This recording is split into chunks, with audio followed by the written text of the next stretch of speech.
Hello everyone, আজকে আমরা প্রশ্ন বিচিত্রার 1 নম্বর স্কুল সলভ করব ক্লাস 7। সূচিচিত্র ক্যামেরায় দেখতে পাওয়া যায় প্রতিকৃতি। বস্তুকে আলোক উৎসের কাছে নিয়ে গেলে ছায়ার আকার বড় হবে। পরিবেশ বান্ধব শক্তি নয়, জীবাশ্ম। আকাশের রামধনু আসলে সাদা আলোর সূর্যের বিচ্ছুরণের উদাহরণ। পশ্চিমবঙ্গে বায়ুকল দেখতে পাওয়া যায় বকখালিতে। ইলেকট্রিক কলিং বেলে তড়িৎচুম্বক ব্যবহার করা হয়। সিনেমার পর্দায় বিক্ষিপ্ত আলোর প্রতিফলন লক্ষ্য করা যায়। সমমেরু পরস্পরকে বিকর্ষণ করে। পৃথিবীতে মূল শক্তির উৎস হলো সূর্য। ফিউজ তার খুব কম উষ্ণতায় গলে যায়। একটি চুম্বকের জ্যামিতিক দৈর্ঘ্য 0.5 মিটার হলে চুম্বকের চুম্বক দৈর্ঘ্য হচ্ছে জ্যামিতিক দৈর্ঘ্য ইন্টু 0.86।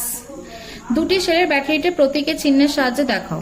দুটি সেলকে আমরা সাধারণত এইভাবে প্রকাশ করে থাকি। এই বড় দাগটাকে আমরা প্লাস প্রান্ত এবং ছোট দাগটাকে আমরা মাইনাস প্রান্ত আকারে প্রকাশ করে থাকি। আয়নার সামনে দাঁড়ালে কি ধরনের প্রতিবিম্ব গঠিত হয়? আয়নার সামনে দাঁড়ালে সমশীর্ষ প্রতিবিম্বর আকার হয়, প্রতিবিম্ব হয় সমশীর্ষ। আয়নায় গঠিত প্রতিবিম্ব হচ্ছে সদ্বিম্ব। প্রাইমারি সেলে কোন শক্তিতে রূপান্তরিত হয়? এখানে রাসায়নিক শক্তি বিদ্যুৎ শক্তিতে রূপান্তরিত হয়। চৌম্বক ক্ষেত্র কাকে বলে? চুম্বকের নির্দিষ্ট এলাকা জুড়ে চুম্বকের আকর্ষণ বা বিকর্ষণ বল কাজ করে, তাকে বলা হয় চৌম্বক ক্ষেত্র।